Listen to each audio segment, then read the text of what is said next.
Hoje eu quero partilhar com vocês um dos textos mais preciosos da Bíblia, que está em Apocalipse, capítulo 1. Peço que você abra sua Bíblia comigo e vamos ler a partir do verso 5, a parte B do verso 5, até o verso 18. Peço a sua gentileza para não fechar a sua Bíblia depois da leitura do texto. Apocalipse capítulo 1, versos 5 a 18. Esse texto diz assim: Àquele que nos ama e pelo seu sangue nos libertou dos nossos pecados e nos constituiu reino, sacerdotes para o seu Deus e Pai, a Ele a glória e o domínio pelos séculos dos séculos. Amém. Eis que vem com as nuvens, e todo olho verá, até quantos o traspassaram, e todas as tribos da terra se lamentarão sobre ele, certamente. Amém. Eu sou o Alfa e o Ômega, diz o Senhor Deus, aquele que era,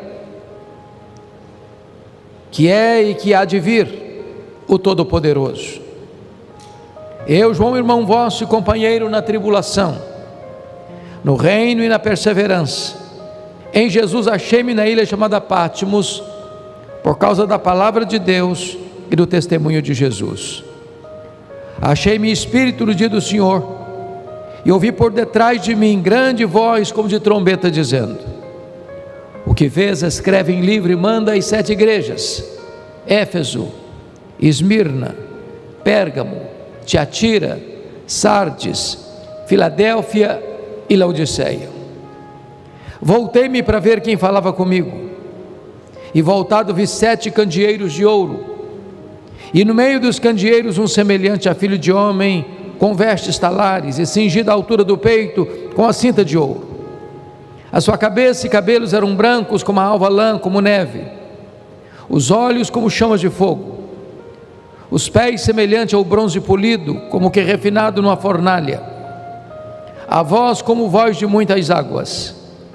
Tinha na mão direita 7 estrelas, e da boca saía-lhe uma afiada espada de 2 gumes. O seu rosto brilhava como o sol na sua força. Quando o vi, caí a seus pés como morto.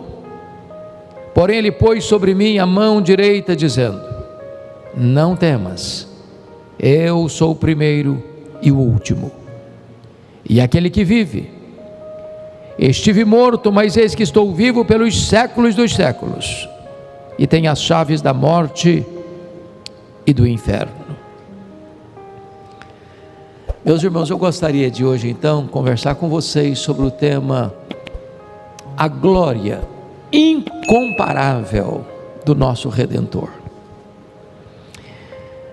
Desde o momento em que Jesus nasceu em Belém da Judeia, até o registro desse texto que acabamos de ler, temos basicamente um século.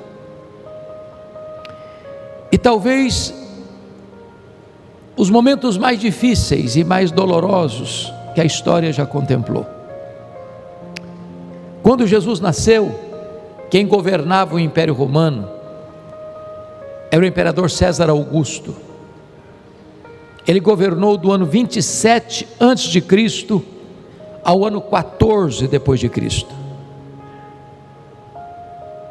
Quando Jesus inicia o seu ministério, morre na cruz, ressuscita dentre os mortos e retorna aos céus, quem governava o Império Romano era Tibério César, filho adotivo de César Augusto, que governa desde o ano 14 até o ano 37 da era cristã. Foi sobre esse César que Jesus disse: dai a César o que é de César, e a Deus o que é de Deus.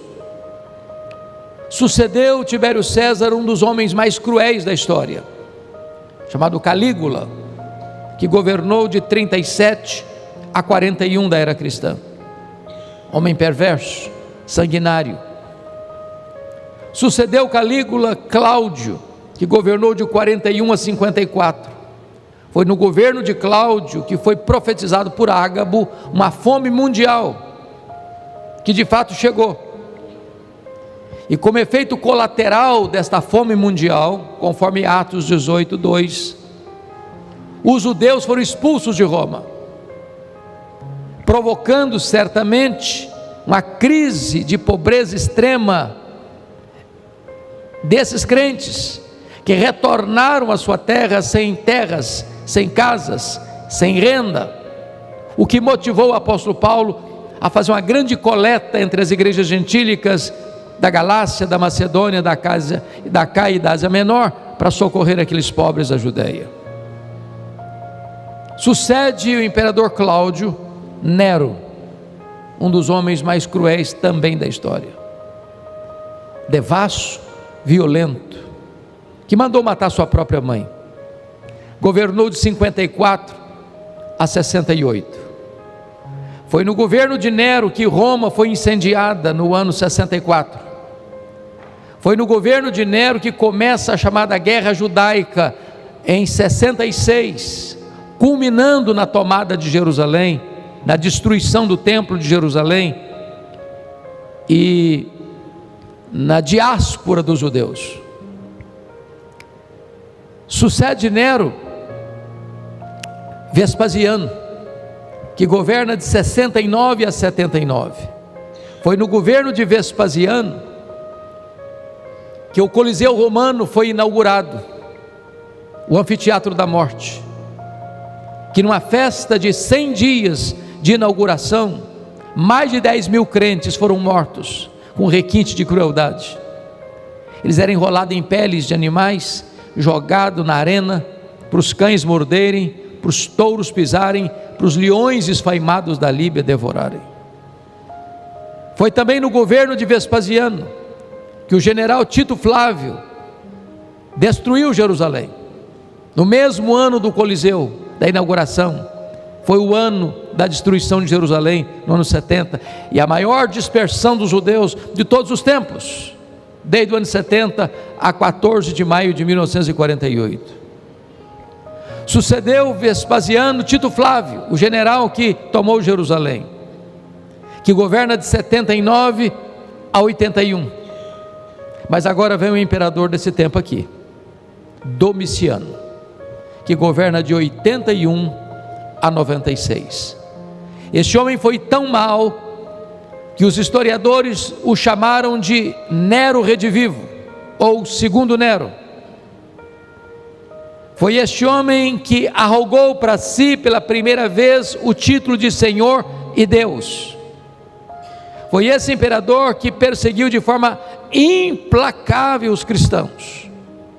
Foi este imperador que deportou o apóstolo João, então pastor de Éfeso, da igreja de Éfeso, para esta colônia penal, para esta ilha vulcânica do Mar Egeu, a ilha de Patmos. Vale destacar que a essas alturas, quando esse texto aqui foi escrito, todos os demais apóstolos já estavam mortos, e mortos pelo viés do martírio. João, já idoso, era o último representante do colégio apostólico.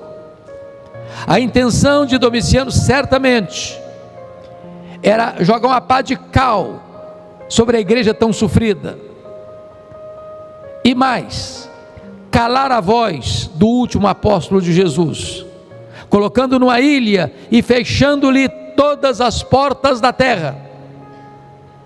Porém, quando todas as portas da terra foram fechadas para João, Deus abriu-lhe uma porta no céu e disse: sobe para aqui, e eu te mostrarei não as coisas que talvez aconteçam, não as coisas que podem acontecer, eu te mostrarei as coisas que devem acontecer. Em outras palavras, quem tem as rédeas da história nas mãos não são os poderosos deste mundo, mas o Senhor Deus Todo-Poderoso. Ele manda, Ele comanda, Ele dirige a história.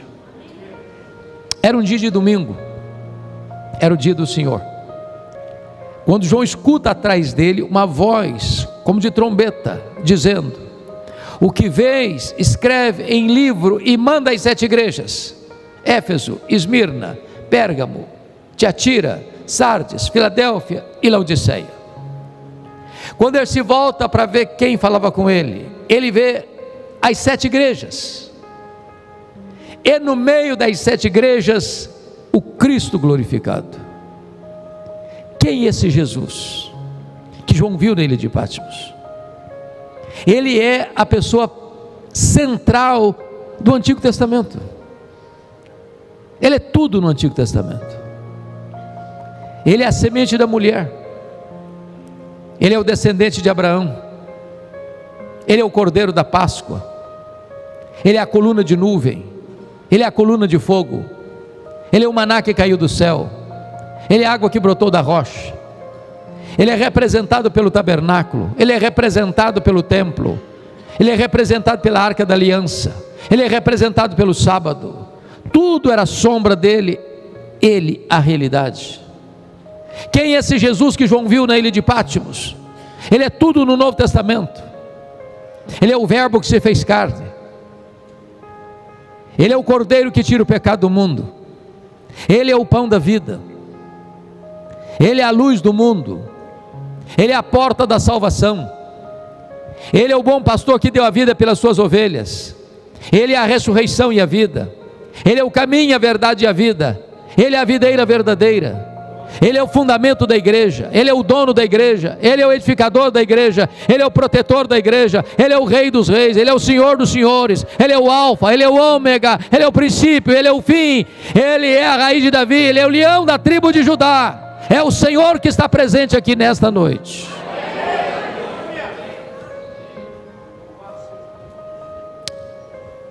Diz a Escritura que João então tem essa visão do Cristo da glória, e eu queria então, olhando para essa passagem com os meus amados, tirar 3 lições. A primeira lição é a grandeza incomparável da pessoa de Jesus. A segunda lição é a grandeza incomparável da obra de Jesus. E a terceira lição são as implicações desses 2 pontos primeiros. Então vejamos a grandeza incomparável de Jesus, conforme registrado aqui no texto. A primeira coisa que João destaca, está aí no versículo 13, quando ele escuta essa voz, e ele se volta para ver quem é que falava, ele vê as 7 igrejas, os 7 candeeiros, e no meio das igrejas, um semelhante a filho de homem. Então a primeira coisa que eu quero destacar, que este Jesus é onipresente. Ele está no meio das igrejas, ele está em Éfeso, ele está em Esmirna, ele está em Pérgamo, ele está em Tiatira, ele está em Sardes, ele está em Filadélfia, ele está em Laodiceia, ao mesmo tempo. Ele está aqui na igreja evangélica Calvário, em Brusque, nesta noite. Ele está em toda parte, ele está em todo o universo. Não há um centímetro desse universo tão vasto em que Jesus não esteja presente. Ele é onipresente. Você pode encontrá-lo em qualquer lugar, em qualquer geografia, em qualquer espaço, em qualquer tempo. Ele está presente, ele é onipresente. Segunda característica desse Cristo glorificado, olha comigo o versículo 14, a sua cabeça e cabelos eram brancos como a alva, lã como neve. Essa figura que retrata que ele é eterno, ele pré-existe a criação e ele é o Criador. Ele não passou a existir porque não foi criado. Ele é o Pai da eternidade. Antes que existisse os astros, as galáxias, os mundos estelares, ele já existia eternamente como Deus. Jamais houve um tempo em que ele não existisse, jamais haverá um tempo em que ele não existirá. É aquele que é, que era e que há de vir. Ele é eterno. Portanto, Ele não precisou derivar da criação glória para si mesma. Equivocam-se aqueles que acham que ele precisou criar para ser completo. Ele já era completo em si mesmo, na comunhão do Pai, do Filho e do Espírito Santo, antes que houvesse mundo. Ele é eterno. Embora toda a criação revele as digitais do Criador, embora toda a criação reflita a glória de Deus, ele não precisou criar para ser Deus, porque já o era antes da criação, porque ele é eterno.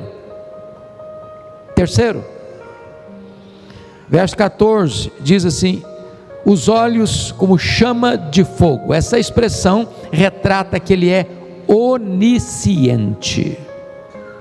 Nada pode ficar oculto daquele cujos olhos são como chama de fogo. Ele conhece tudo, ele conhece a todos, ele sonda a todos. Não há nada desconhecido para ele. Ele não é pego de surpresa, ele não é surpreendido, ele sabe tudo, ele conhece tudo, ele conhece todos, ele sonda a todos. Ele conhece o seu nome, ele conhece o seu passado, ele conhece o seu presente, ele conhece o seu futuro, ele conhece as suas dores, ele conhece as suas lágrimas, ele conhece as suas madrugadas insones, ele conhece os gemidos do seu coração, ele conhece os seus traumas, ele conhece os seus recalques, ele conhece os seus complexos, ele conhece você por dentro e por fora, ele sabe tudo. Seus olhos são como chamas de fogo. É por isso que ao andar entre as igrejas, ele repetiu como estribilho: eu conheço, eu conheço, eu conheço, eu conheço, eu conheço, eu conheço, eu conheço, eu conheço as tuas obras, eu conheço a tua tribulação, eu conheço a tua pobreza, eu conheço o lugar onde tu habitas. Ele sabe tudo a seu, a meu, a nosso respeito. Ele tem o diagnóstico nas mãos. Quarto lugar, versículo 15: os pés semelhante ao bronze polido, como que refinado numa fornalha. Essa figura retrata que ele é onipotente. Ele pode tudo. Não há nenhuma causa demasiadamente grande demais para ele, não há nenhum problema grande demais para ele, não há nenhuma doença incurável, não há nenhum pecado que ele não possa perdoar, não há nenhuma coisa que ele não possa resolver. Aquilo que para nós é impossível, para ele é possível. Para ele não há nada impossível. Ele é onipotente. Seus pés são como de bronze polido. O que eu acho muito curioso é que de vez em quando você vê algumas pessoas escarnecendo dele, zombando dele, numa tentativa de diminuí-lo, de torná-lo irrelevante. Eu me lembro, por exemplo, tão recentemente, da obra de Richard Dawkins, Deus, um delírio. Muita gente fez um barulho ruidoso. Agora está desacreditado, agora Deus é um delírio, agora só os tolos vão acreditar nessa ilusão. E eu pergunto a vocês: onde está Richard Dawkins? Onde está o livro dele? Já está coberto de poeira. E o nosso Jesus está no trono, glorioso, todo poderoso, onipotente. Ele quem dá a vida, ele quem tira a vida, ele quem levanta, ele quem humilha, ele quem põe no trono, ele quem tira do trono. Ele tem as rédeas da história em suas mãos. Ele é o todo poderoso Deus. E eu não sei se vocês perceberam, mas boa parte das escolas de samba do carnaval de 2025 fizeram apologia ao diabo. E em muitas escolas o nome de Jesus foi zombado, escarnecido. Algumas pessoas pensando que estava diminuindo Jesus, ou humilhando Jesus. E eu me lembro do Salmo 2. O Salmo 2 diz que ele está lá em cima, olhando essa cena e rindo. Porque ninguém ameaça Jesus, ninguém intimida Jesus. Ninguém põe Jesus contra a parede, ninguém pode diminuí-lo, ninguém pode derrotá-lo, ninguém pode torná-lo nulo. Ele é o todo-poderoso Deus, Ele é o Senhor dos senhores, Ele é o Rei dos reis, Ele está no trono e Ele reina, e Ele vai voltar e colocar todos os seus inimigos debaixo dos seus pés.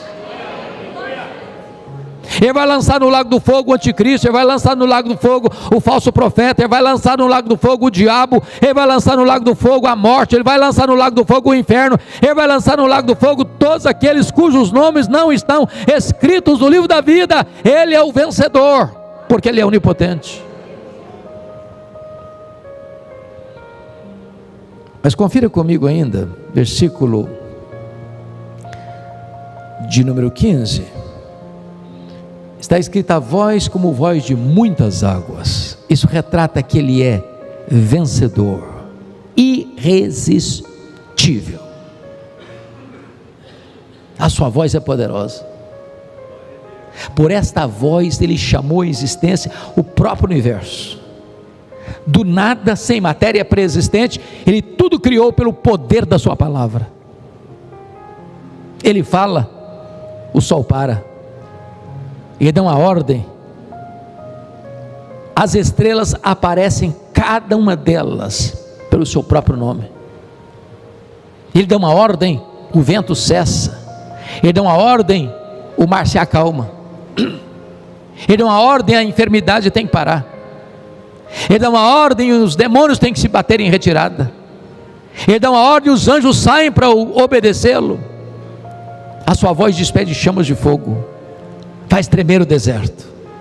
A sua voz ecoa aqui nesta noite. É a voz do Evangelho, a onipotente voz de Jesus. Mas ainda, confira comigo o versículo 16. Tinha na mão direita 7 estrelas, e da boca saía-lhe uma afiada espada de 2 gumes. E a ideia aqui é de que ele é um vencedor irresistível. Preste atenção nisso. Quando você lê nas Escrituras sobre aquela batalha conhecida como Batalha do Armagedon, que é um emblema, muita gente pensa que vai ter lá, naquele grande conflito, naquela grande guerra, naquela grande conflagração, armas poderosíssimas, canhões, fuzis, metralhadoras, tanques de guerra, armas atômicas, químicas, biológicas. E a única arma que vai ser acionada vai ser a espada que sai da boca de Jesus. Ele vai matar o anticristo, não com armas convencionais, mas com o sopro da sua boca. A sua palavra de juízo é irresistível. Mas notem ainda que o verso 17 o apresenta como cheio de fulgor e glória, porque está escrito: quando o vi, aliás, no versículo 16, o seu rosto brilhava como o sol na sua força. Quando o vi, caía a seus pés como morto. Em outras palavras, o Cristo que João está vendo aqui não é mais aquele Cristo suando sangue, chorando do Getsemane. O Cristo que João está vendo aqui não é mais aquele Cristo cuspido e esbordoado do sinédrio judaico. O Cristo que João está vendo aqui não é mais aquele Cristo espancado e vilipendiado do pretório romano. O Cristo que João está vendo aqui não é o Cristo que caminha exangue pelas ruas apinhadas de Jerusalém, sob os apupos e vaias de uma multidão ensandecida. O Cristo que João está vendo aqui não é o Cristo pregado naquele lenho maldito, suspenso entre a terra e os céus. O Cristo que João está vendo aqui é o Cristo glorioso. Seus cabelos são brancos como a neve, seus olhos são como chama de fogo, seus pés são como de bronze polido, sua voz como voz de muitas águas, seu rosto brilha como o sol na sua força. E diante da glória tão esplêndida de Jesus, João que era o mais próximo e íntimo discípulo dele, que reclinava a cabeça no peito dele na mesa da ceia, agora diante de tamanho fulgor, cai como morto aos seus pés. Mas o Cristo que João vê, finalmente, é o Cristo restaurador, porque ele põe a mão direita sobre João e diz assim: não fica com medo não, João, não temas, eu sou o primeiro, eu sou o último, estive lá atrás, vou estar lá na frente. Não há momento algum da sua história onde eu não esteja com você. Eu sou o primeiro, mas eu sou o último também. E tem mais, João: eis que eu estive morto, mas eu estou vivo pelos séculos dos séculos, e tenho as chaves da morte e do inferno. Em outras palavras, nós nesta noite não viemos aqui adorar o Cristo que esteve vivo e está morto, nós estamos adorando aqui o Cristo que esteve morto e está vivo pelos séculos dos séculos. Ele tem as chaves da morte e do inferno. Quem tem a chave tem o poder, quem tem a chave tem a autoridade, quem tem a chave tem o comando. Ele manda no céu, ele manda na terra, ele manda no inferno. Quem tem as chaves da morte e do inferno não é o diabo, é o Senhor Jesus Cristo. Este é aquele que viemos adorar nesta noite. Ele é glorioso em sua pessoa. Mas agora vamos ao segundo ponto da mensagem. Olhamos a glória incomparável da sua pessoa. Agora, em segundo lugar, vamos ver a glória incomparável da sua obra. Então, veja comigo o versículo 5, parte B. Aquele que nos ama, primeira verdade, primeira obra, Ele ama você, Ele ama a sua igreja. E a Bíblia diz que Ele ama você muito antes de você ser concebido e nascer. Ele ama você com amor eterno. O mundo não existia ainda, e o coração dele já estava colocado em você.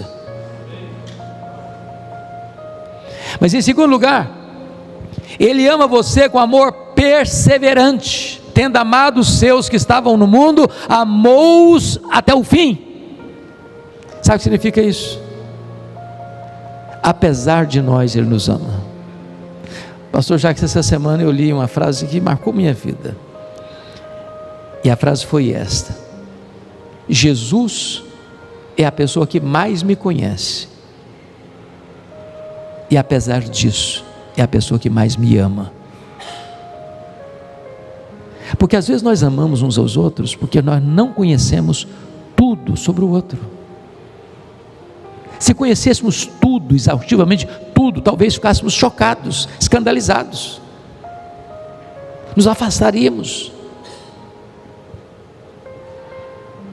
Apesar de Jesus conhecer tudo a meu respeito, meus deslizes, meus fracassos, minhas mazelas, minhas fraquezas, meus pecados, ainda assim Ele me ama, totalmente, plenamente, exaustivamente. Sabe o que significa isso? Que a causa do amor de Deus por você e por mim, não está em você nem em mim, está nele mesmo. Ele não passou a amar você porque viu em você alguma coisa bonita. Não, Ele amou você não por causa das suas virtudes, mas apesar dos seus pecados. Não por causa dos seus méritos, mas apesar de seus deméritos. O apóstolo Paulo chega a dizer que Ele nos amou quando nós éramos fracos, ímpios, pecadores e inimigos. O amor de Deus por você é um amor abundante, porque Ele é derramado em seu coração pelo Espírito Santo. O amor de Deus por você é imerecido, porque Ele amou você quando você era inimigo dEle. O amor de Deus por você é provado. Deus prova o seu próprio amor para conosco pelo fato de ter Cristo Jesus morrido por nós, sendo nós ainda pecadores. Ele ama você. Eu creio nisso. Não tem remédio mais eficaz para complexo de inferioridade do que pensar nessa verdade: Ele me ama. No dia que você compreende esse amor, você é curado de toda a autoestima achatada. Os puritanos da Inglaterra costumavam dizer assim: achas pouco os seres amados por Deus? Ele ama você. Segundo lugar, segunda obra, versículo 5 ainda, está escrito: aquele que nos ama e pelo seu sangue nos libertou dos nossos pecados. Segundo, Ele morreu por você. Ele não só ama você, Ele morreu por você. Ele não disse eu te amo escrevendo em letras de fogo nas nuvens. Ele disse eu te amo esculpindo essa verdade na cruz do Calvário. O apóstolo Paulo diz: dificilmente alguém morreria por um justo. Talvez até por um justo alguém se animasse a morrer, mas Ele morreu por mim quando eu era pecador, inimigo dele.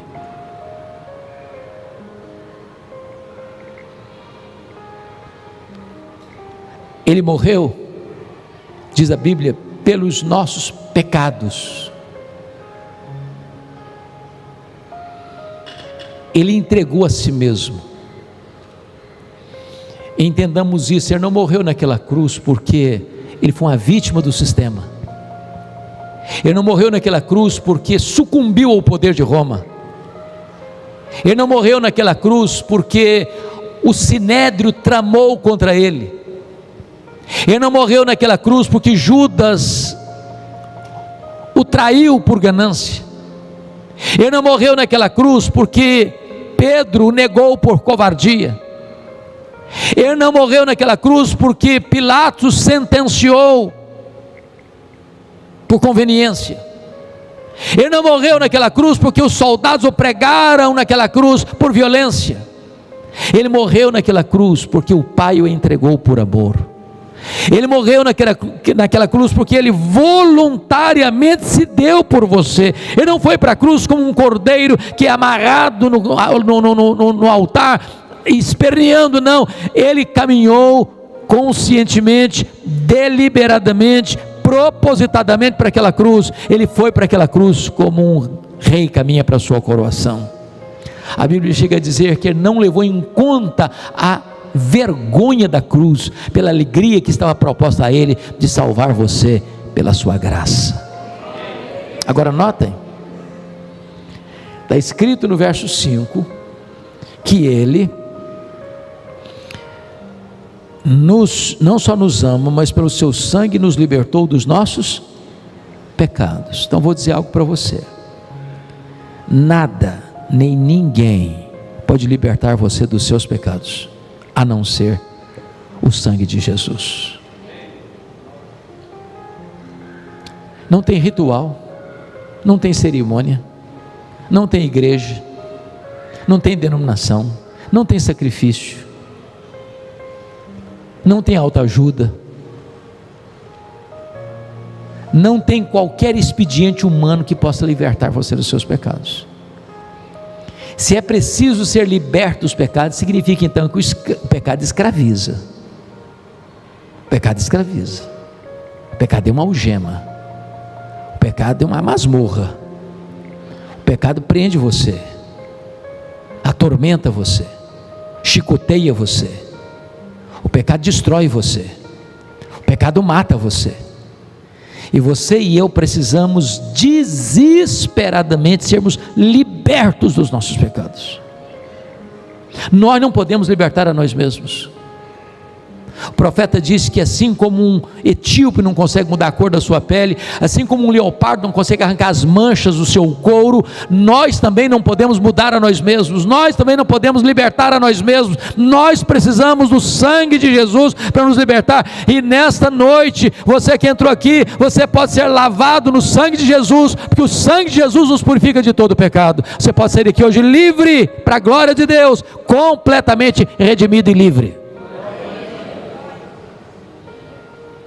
Terceira obra, confira comigo o versículo 6: e nos constituiu reino, sacerdotes para o seu Deus e Pai. Primeiro, ele amou você. Segundo, ele morreu por você. Terceiro, ele exaltou você. Todos vocês têm ciência disso. Lá no Antigo Testamento, nenhum sacerdote podia ser rei. Nenhum rei podia ser sacerdote. Lembram-se de o rei Uzias, que governou 52 anos em Jerusalém? No final da vida dele, ou no final do reinado dele, tomado de soberba, ele quis ocupar também a posição de sacerdote e ficou o quê? Leproso. Jesus, entretanto, ocupa a posição de sacerdote e rei.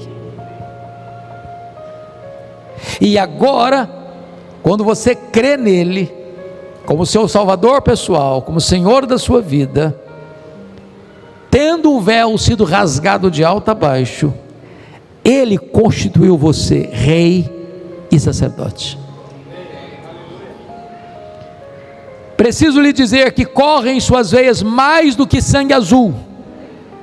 Você é filho do Rei dos Reis, do Senhor dos Senhores. Você é sacerdote real. Você tem livre acesso à presença dele, a qualquer hora, em qualquer lugar, em qualquer circunstância. Você não precisa de que outro alguém represente você diante de Deus, ou medie a sua relação com Deus, porque agora você já é sacerdote real, você é rei e você é sacerdote. O caminho da graça está aberto, a sala do trono está franqueada.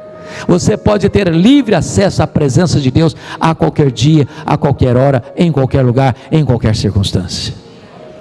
Ele não só amou você, ele não só morreu por você, ele colocou você assentado com ele nas regiões celestes, acima de todo o principado e potestade. Ele exaltou você. Mas em quarto lugar, primeiro, ele amou você. Segundo, ele morreu por você. Terceiro, ele exaltou você. Quarto, ele voltará para você. Olha o versículo 7, por gentileza. Eis que vem com as nuvens, e todo o olho verá, até quantos o traspassaram.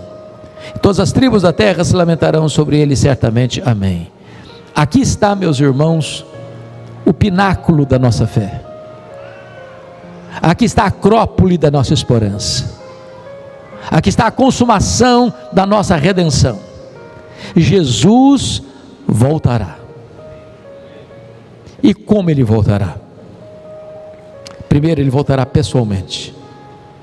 Ele não enviará um emissário, um representante. Ele pessoalmente voltará.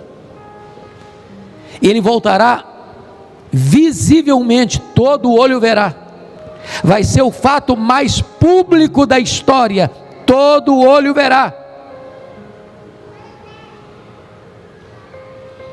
E ele alertou-nos: você tem que vigiar.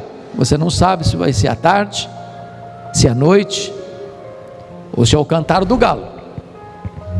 E quando Jesus disse isso, certamente, ele nos reporta a questão dos fusos horários do mundo. Se Jesus voltar de manhã aqui no Brasil, ele voltará de noite no Japão, voltará de tarde na Europa. Então Jesus voltará de manhã, ele voltará de tarde, ele voltará de noite, ele voltará de madrugada. Onde as pessoas estiverem, se for de manhã, se for de tarde, se for de noite, se for à madrugada, todo o olho verá. Vai ser o fato mais público, mais notório da história. Mas em terceiro lugar, ele voltará audivelmente. Ao ressoar da trombeta de Deus, ouvida a voz do arcanjo, ele descerá. Não só será o fato mais público, mas será o fato mais sonoro e ruidoso da história. Quarto, ele voltará repentinamente. Vai ser como um relâmpago que risca os céus do oriente ou ocidente. Nas palavras do apóstolo Paulo, vai ser como abrir e fechar de olhos. Paulo usa uma palavra em 1 Coríntios 15, vai ser no instante, e a palavra instante no grego é a palavra átomos, de onde vem a palavra portuguesa átomo. A rapidez disso era retratada como o dardejar da cauda de um peixe, ou faiscar de uma estrela, ou abrir e fechar de olhos. Vai ser com essa rapidez que ele voltará. Em outras palavras, não dá para você sair para comprar azeite para sua lamparina, ou você estará preparado, ou você ficará de fora das bodas do Cordeiro. Mas ainda, ele voltará inesperadamente.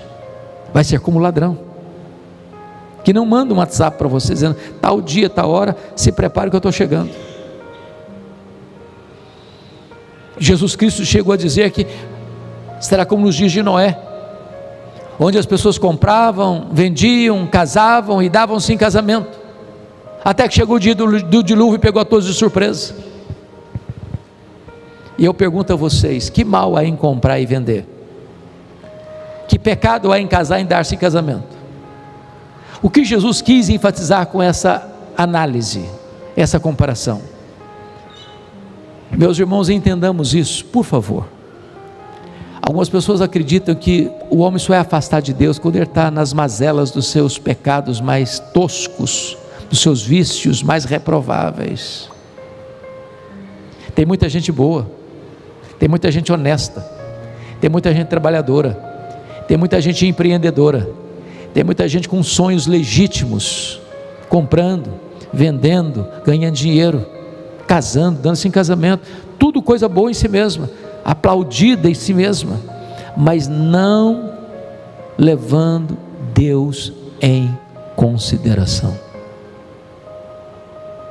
E quando Jesus voltar, vão ser apanhadas de surpresa, porque se prepararam para ganhar dinheiro, se prepararam para constituir família, mas não se prepararam para se encontrarem com Deus.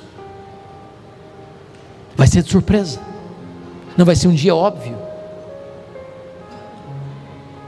Mas meus irmãos, Jesus voltará finalmente, vitoriosa e gloriosamente.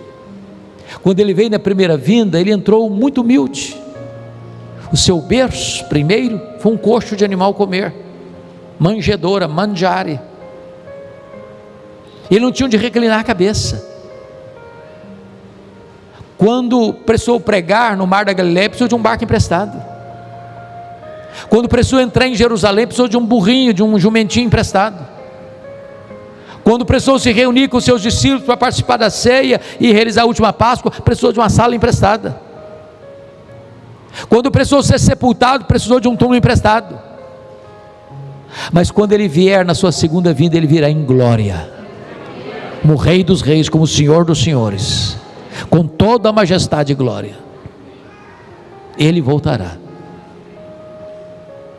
Em breve ele voltará. Prepara-te, portanto, para te encontrares com o teu Deus. Bom, vamos ao último ponto então da mensagem, por gentileza.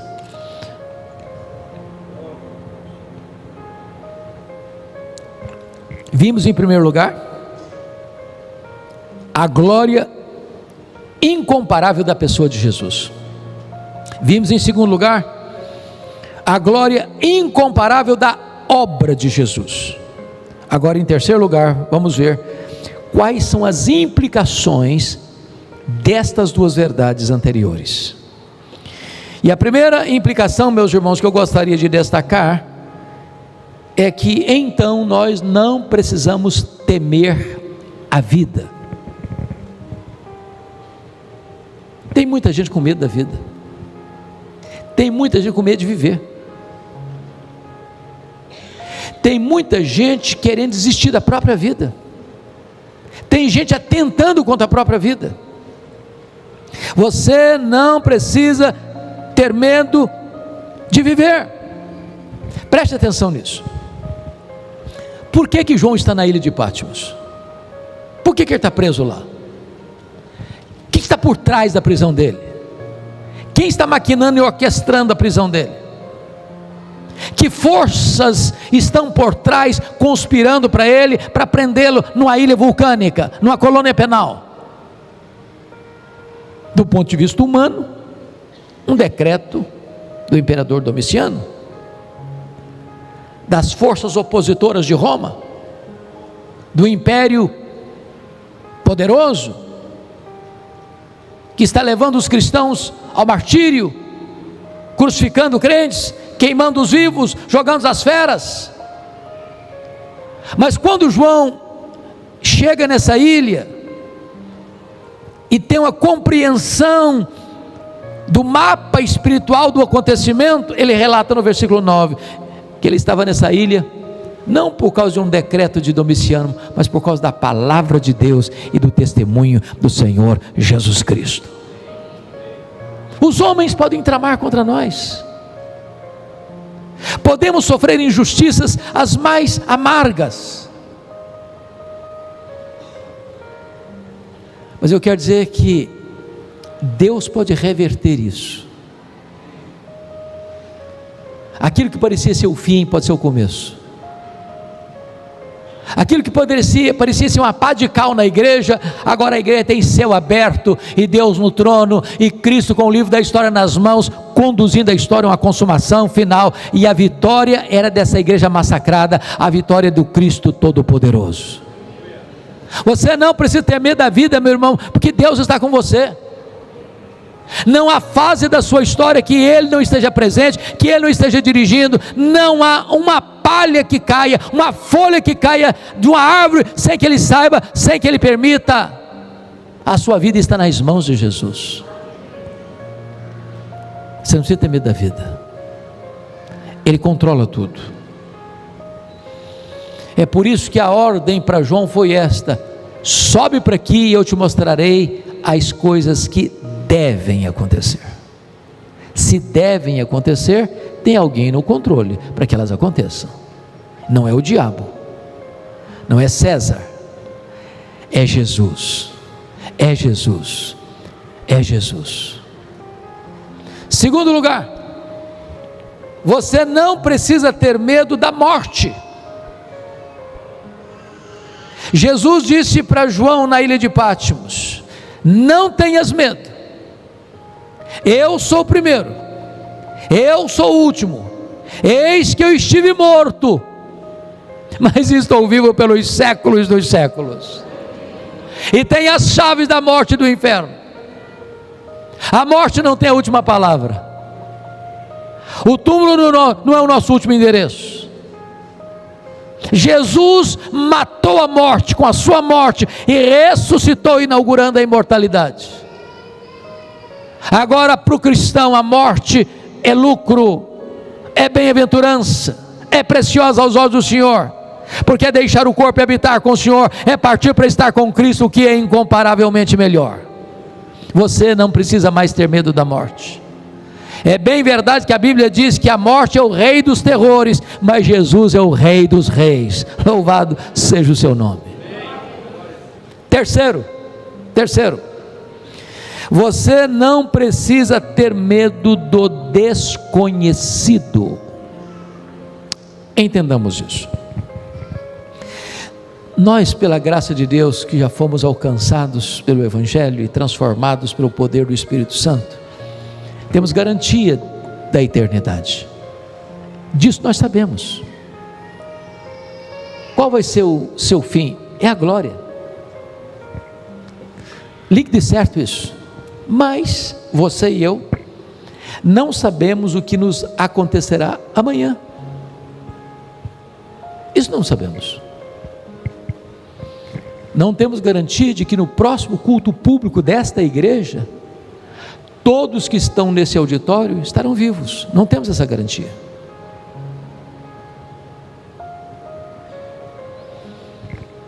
Nós não conhecemos tudo. Nós não enxergamos na curva. Nós não enxergamos no escuro. Nós somos dependentes disso. O que eu acho magnífico é que quando João está nesse cenário de morte, de opressão, de perseguição, E diz a Bíblia que ele escuta uma voz: sobe para aqui, eu te mostrarei as coisas que devem acontecer. Quando ele sobe, ele vê um trono, e ele vê alguém sentado no trono. Ele nem sequer ousa descrever esse alguém, a não ser comparando-o com pedras preciosas. Esse alguém é santo, santo, santo. Esse alguém é o Criador do universo. E tem na mão deste alguém um livro escrito por dentro e por fora, de todo selado com 7 selos. É o livro da história. E uma pergunta foi feita, que ecoou no céu, na terra e debaixo da terra: quem é digno de abrir o livro e desatar os selos? E esta pergunta ecoa, e ninguém foi encontrado digno, nem no céu, nem na terra, nem debaixo da terra, nem um anjo, nem um homem, nem um demônio. Diz o texto que João chorava muito, porque parecia que a história estava à deriva, até que ele escuta a voz de um ancião dizendo: não temas, João, eis que o leão da tribo de Judá, a raiz de Davi, venceu para abrir o livro e desatar os seus selos. E aí o livro de Apocalipse começa então a abrir esse mapa da história. Os selos são abertos, as trombetas são tocadas, o quarteto do mal é levantado, as taças da ira de Deus são derramadas, o quarteto do mal é derrotado, Jesus volta em majestade e glória, o juízo final se estabelece, condenação eterna para uns, bem-aventurança eterna para os remidos. E então vi novos céus e nova terra. Já não tem mais choro, já não tem mais pranto, já não tem mais dor, já não tem mais sofrimento, já não tem mais morte, já não tem mais luto. As primeiras coisas já passaram. Agora tem a nova Jerusalém, agora tem o Cristo da glória, agora tem seu povo glorificado, agora tem a sua igreja reinando com Ele. Agora estaremos contemplando a Ele face a face. Nós o serviremos, nós o glorificaremos, nós nos deleitaremos nele por toda a eternidade. Você pode não saber o que vai acontecer amanhã, mas você sabe que a história futura está nas mãos dele, e você estará com ele, reinando com ele. Mas finalmente, você não precisa ter medo da vida, você não precisa ter medo da morte, você não precisa ter medo do desconhecido. Em quarto lugar, você não precisa ter medo da eternidade. Jesus disse para João: eu estive morto, mas estou vivo pelos séculos dos séculos. Os milênios vão rolar por toda a eternidade, e Ele está com você aqui, e Ele estará com você lá. Ele estará com você todos os dias, até a consumação dos séculos. E quando os séculos forem consumados na sua segunda vinda, Ele estará com você para sempre e sempre e sempre. Gloriosa redenção que nós temos em Jesus. Ele é glorioso, sua obra é gloriosa, e a nossa esperança nele também é gloriosa. Que Deus abençoe sua vida, que Deus abençoe seu coração. Corra para os braços dele. Talvez você hoje possa fazer o que João fez, cair aos seus pés, mas Ele estará também com a sua mão direita sobre você, dizendo: não fica com medo não, eu estou aqui, eu sou o primeiro, eu sou o último, eu estive morto, mas estou vivo pelos séculos dos séculos. E você vai encontrar nele perdão, libertação, salvação, restauração, vida eterna.